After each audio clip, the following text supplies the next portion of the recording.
Hello, welcome to Floyd Models Kit Review Time. Today we've got Italeris, or should we say Eskies. This is the actual 1/24 scale Range Rover. Now, to be honest with you, yes, I'm a Brit, yes, I'm guilty, yes, I love Land Rover, Range Rover, and all the rest of it goes with it. And this particular kit, I've been waiting for it to come out for a while. I heard a rumour it was going to come out, and it's finally here. So what Italeri have done is basically reboxed the old Esky kit. And if you've got one of these sitting in a barn somewhere, please hit me up, because a 3-door Range Rover in good condition now is worth an absolute mint. But there we go, something a little bit different. Obviously, you might remember we did the Transit van. Me and Matt did them basically as a live show. Fell in love with that kit. Considering the age and the quality and everything that goes with it, it's a really, really nice kit. So we can only hope that this little bad boy is the same. And yeah, I am going to be building this one because I am such a fan of it. So what do we got? As you can see, we've got a nice little bit of police box art down on there from the Met, I do believe. Okay, so running around the box, we've got a couple of different ones in there. We've got the Greater Manchester Police 1979 with the check down the side. Or also we've got the Dutch one from 1979 as well with the Dutch markings. Really nice. Kit number for this one is 3661. A little bit around the box, so you can see it's 24 centimeters. It's not small because it's got and a couple of other bits they do, and we can see it's got some nice decals down there as well. Now I've just noticed this is still sealed and I haven't got a knife to hand, so let me just grab the finger slicer as I come to know it now. See, look, I can't even cut a label of this thing. It's horrendous. Okay, so there we go, we're in. So in the box you will find, we just stand that there, going to stand there. We can see we've got the decals straight out the bunch. They look nice, very nice and vibrant, that's for certain. Okay, we got the instructions, so we'll look at that first. So as I said, this isn't going to win any awards because it is old. Okay, so just bear with it. And this is one of those ones we were talking about recently about sort of classic kits and techniques and things you do with them. It's definitely going to be one of them. So, parts call out, which actually looks like a photo, the way they've done that, again, for the trees and the sprue call outs. Says about your tyres, usual things. And then, to be honest, it's straight in with the build. So you can see, working on the actual running gear, the actual frame of it, the exhaust system going down in there. Then we've got, obviously, all the sort of different versions as well. So we've got an A, B and a C version, different ways. To be honest, I think this is going to be a difference between left and right, if I do believe on that one. Okay, so usual thing, we've actually got all the diffs and the various bits and pieces being fitted down into this one, making up all the running gear underneath into the engine, and it's all sort of moulded in, but it's a nice, simple, straightforward build. We have got positionable wheels as well, so you can do those as well. Then we've actually got the tyres going on and being fitted down onto those ones, onto the hubs, and then into the interior. So we've got the centre box, so obviously we've got the controls down in there, we've got the seats, and then we've got a little bit of detail going around on these. We've got a spare wheel with the cover on it as well in the boot, which is a nice touch, and then the internal seats going in there. Okay, then out onto the other one, we've got the instrument panel. Again, A and B obviously being the UK version, C being the other, so you've got your left and right hand drives. That's why they've done it like that. Okay, then adding some more details in the bottom. So depending on which versions, obviously left and right, again for the windscreen wipers, for the layout, you've got to put those on, all right. And then depending if you're going to have the actual tailgate open or not, you can then cut it open as it's advising down there. And then obviously you've got all the glasswork being fitted down into there. And then usual thing again, if you're doing whichever version you are, will be depending how it goes on. Now you haven't got to drill holes through the roof because it's actually going to go into the gutter on the outsides just like the real thing. Okay, and then again, depending on your version as well, will depend on the rear windscreen wiper being fitted on there. Usual things, lumps, bumps, fuel filler cap, things like that being fitted down in there, and all those parts as you can imagine. Then you've got your colour call out, which is pretty much straightforward. It's white and black underneath. Okay, decals going down on there as well, so you say you've got this nice one as well from the British Transport Police one. Okay, and then obviously we've got the Manchester one as well down in the black and white, and then on the back, as we can see, we've got them down in there. So you said you've got different little things at the top if you want it lit or not lit, various things, the stop ones on there like that. Again, looks really, really nice, I must admit. The decals themselves we just saw, so these actually very nice, very colourful. As you can see on the close-up, good solid colour. They are thick, but to be honest, because of this colour, you're going to need them to be thick to be able to cover. So in sometimes when you're dealing with whites and sort of day glow colours of your oranges, things like that, and your fluorescent colours, it's always better for them to be thick. You get good coverage. But again, looking down, we've got the Dutch one down there as well.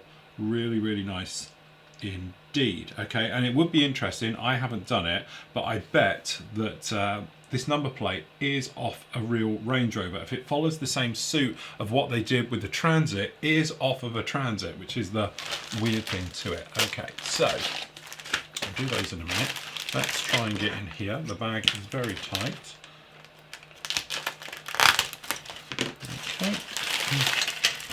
So in the bag we've got some clear parts we'll look at the moment. Let's start off with the body and then we'll go through the chassis parts. So again, like we saw with the Transit, good solid colour on this. It's not like, you know, just thin plastic you can see through. It's a good solid white, so it's a good solid start down in here. It is an older kit, so you're going to forgive it a lot of the four-boils that it's probably going to end up having. Okay, but generally I must admit the detail looks quite nice. It hasn't got those nice things like doors opening and things like that, unfortunately, and it hasn't got different handles, stuff like that, so you are going to have to pick those out. But when you take into account the age of the kit, actually this isn't bad. Esky used to do some brilliant stuff back in the day, and it's a shame they're no longer with us to carry on the great heritage of kits that he did do, but definitely very, very nice indeed. So I'd say I've got no sink marks in this, we've got no, you know, anything I would actually worry about. So it's got a little bit of flash here and there right over it, but a couple of swipes of the sanding stick are going to take care of that, no problem at all. And again, because of its age, you can't really be digging around with it.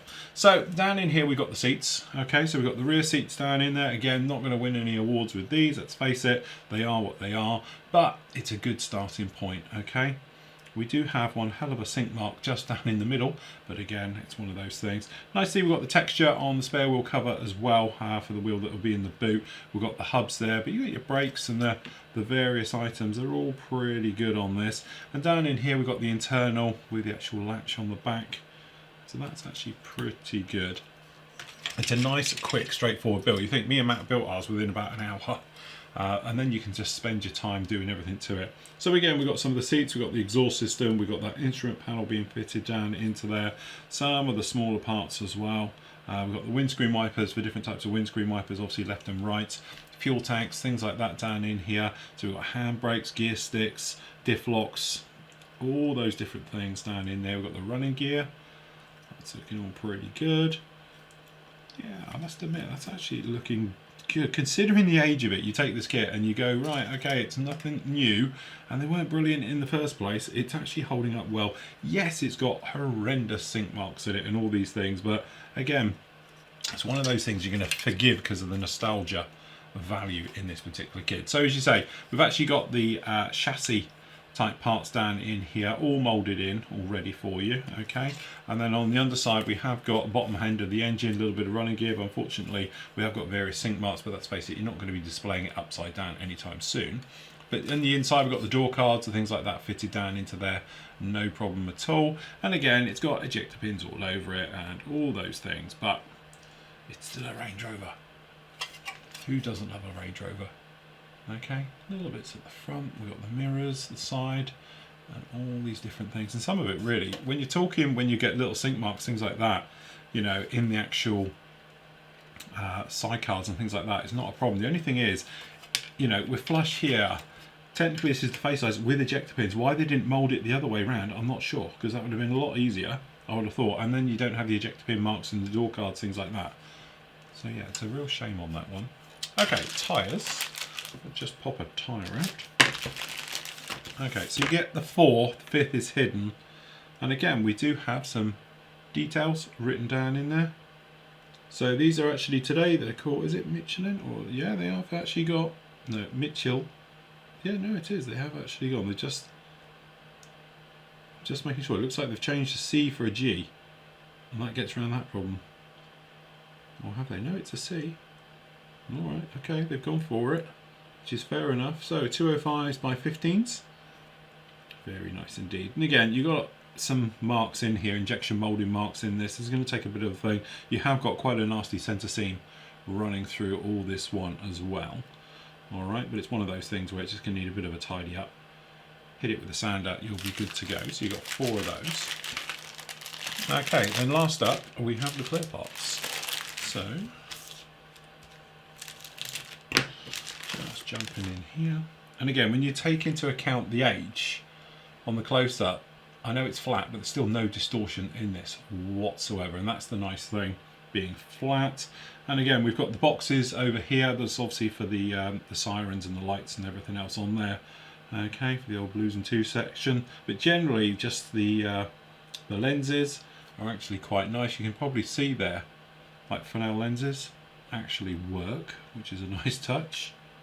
Again, got the actual spotlights as well. Nice touch with those. No problem with any of this clear parts. And also the thing that's quite nice with this one, as versus the Transit, the way that the glasswork used to enter the body, you could see it. This you can't. These, it looks like, are just going to be perfect, nice little recesses down into this.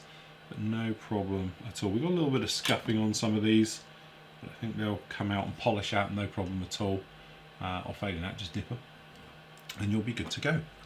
And there you go, the Range Rover Police. Okay, again, 1/24 scale. It is the old Esky kit. It's not a new kit, so I don't think you're getting anything Tamiya-esque with this, because you're not. This is more down the classic route of everything else. And a 3-door Range Rover is like the creme de la creme of everything, sort of, you know, 70s. And it's great to have this particular kit. Shameless plug, as always, it is available through the P&M store, so if you want to head over there, link will be down below for you if you do want to pick up this kit. But you can see me and Matt building this one live very, very soon.